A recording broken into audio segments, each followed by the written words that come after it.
This right here is Blue, my bearded dragon in which not too long ago almost died. Now in today's video, I'm going to be sharing with you guys the secrets and tips in which saved my bearded dragon's life. So with that being said, let's get started. Alright, so the very first thing that you can see is that Blue is in a 10-gallon enclosure. Now this isn't recommended for most bearded dragons. However, Blue being a special case, he needed as much heat, as much UVB as he could possibly get, and really fast.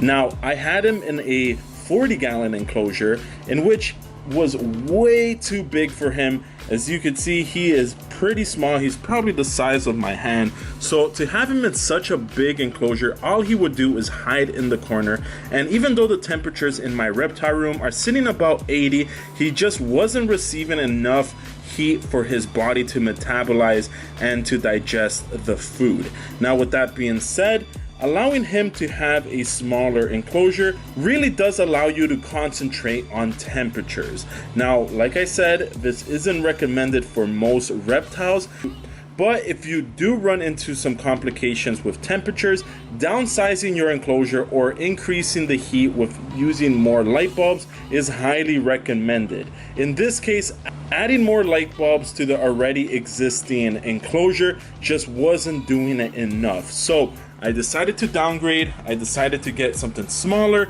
and as you can see, it's very simple. I could watch his poop and I could make sure that he is doing great. All he has to do is climb up here, bask, and if he wants to, he could go over there and just chill.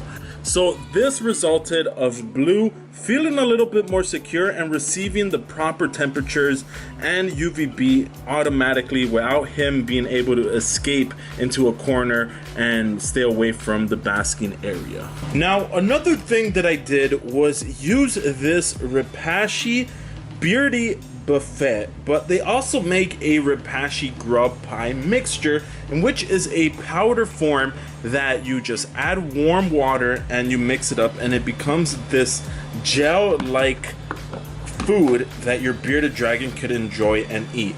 Now Blue over here loves this food, and it's honestly the reason why he is still here with us. He was puking the crickets, he was puking any insect that I would give him. There was just something about the texture and something about how this Repashy grub pie mixture basically was formed. It's just something about this Repashy grub pie that allows him to chew it a lot easier and digest it without any complications. Once it's basically in its stomach, it just doesn't come out and it doesn't move.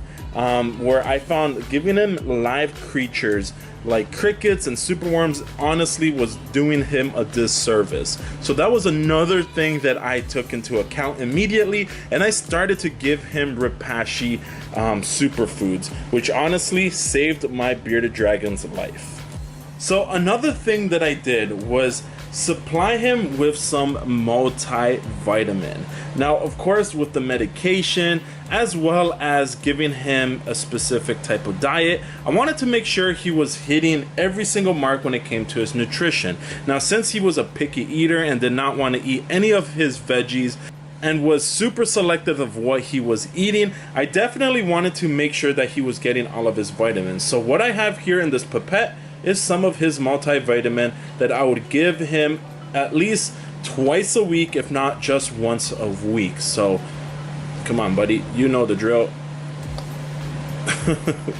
So this right here is a multivitamin you could give for bearded dragons, and honestly I've been giving them to my bearded dragons for quite some time. And even though I do provide my bearded dragons with calcium and vitamin D3, this is just a multivitamin that, whoop, come on buddy, that you could give in liquid form. And as you can see, it just gives him so much active. He's become so active just from that. He's definitely a healthy boy, but he's just a crazy one as well. Oh man, calm down buddy. Now, another thing that I started to do was to give him a bath. So I have him in this clean container, and what I'm going to be doing is using this electrolyte soak.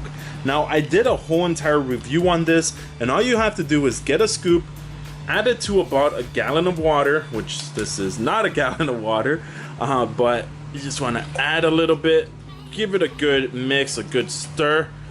And this is nice warm water.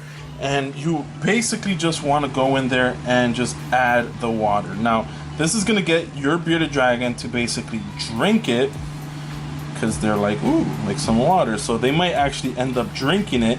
And the theory is that they will drink some of this electrolyte soak, which is really good for them because it basically gives them that extra little bit of electrolytes as well as some nutrients too. So not only is he getting some multivitamins, you know, once a week, he's also getting this electrolyte soak here and now and then. And this is honestly just great for him because it gives him that little bit of nutrients. And I don't know if what he's doing, but so he's still not used to me. He still wants to like nip at me, but the fact that he's in here, we'll just kind of maybe let him be and just let him soak. Honestly, all of these little tiny steps are definitely one of the reasons why he is still here with us. He wasn't doing the greatest, but the fact that his temperatures are being controlled a little bit more precise, he's getting nutrients from his food, from his vitamins, as well as from his baths, are probably one of the reasons why he's doing amazing. Now, this is honestly not a normal type of routine when it comes to a bearded dragon.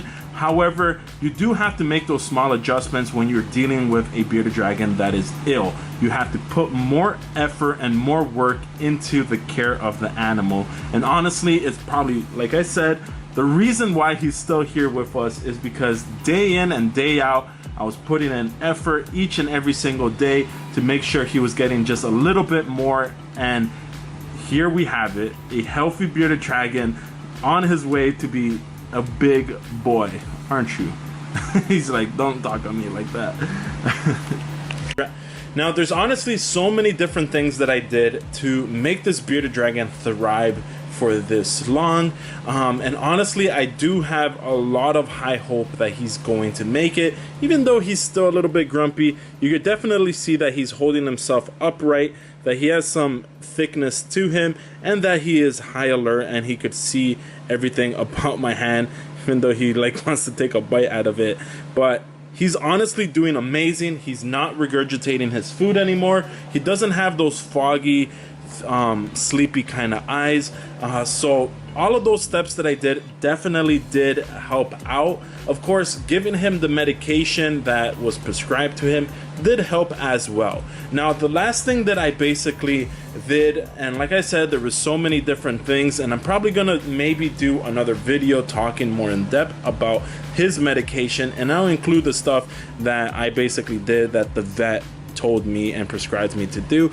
But in this case, what I did was get him to basically stay hydrated. Now, at first, I thought by giving him a bath is more than enough for him to stay hydrated, giving him vitamins as well. But honestly, giving him that extra bit of water is definitely important. So while I have him out here, what I basically would do is I would just go and give him some water. And as you can see, he is drinking. Now, to get a bearded dragon to drink from a water bowl is a little bit difficult because these guys like moving water. They don't like water that basically stands still. They like water that moves around. And as you may see right here, he is drinking away. So you know, the vitamins and the medication that I give him, it's a little bit thick, and even though it is liquid, it's not enough for him to basically feel satisfied and take away his thirst. So you definitely want to give him water, and I recommend using a pipette or some sort of syringe to basically go in there and use it. Now, if he was not drinking it and he was being a little bit stubborn, I would basically try to open his mouth and go a little bit in there and squeeze some water in there as well, without, of course, forcing him to drink water. But the fact that he has some water in his mouth, I'm sure he'll drink some of it as well. But honestly, I'm super happy, even though he is super not happy. But I'm super happy that he is getting back to normal. Soon I'm going to be making videos on how to tame him, because I honestly think that he is at least 90% recovery, where he's eating, he's alert, he hasn't regurgitated his food, and he's just doing fantastic. So I'm really happy to say that Blue is healthy once again. And honestly, I'm super thrilled and excited for the future, because I'm hoping the next step here is basically make videos on taming him and see his before and after, where he was very small and thin, and then just see his progress when he gets thicker. So if you want to see that, definitely give this video a thumbs up. We're super close on 100,000 subscribers. I want to thank every single one of you guys, and if you made it this far in this video, that means you're super supportive, and I appreciate it. So like, comment, and subscribe. I'm Lord Lion. This right here is Blue, and keep the blood. So here it goes. Peace. Here we go. You gotta hit that notification, hit that notification, hit that notification button, baby. You gotta hit that notification, hit that notification.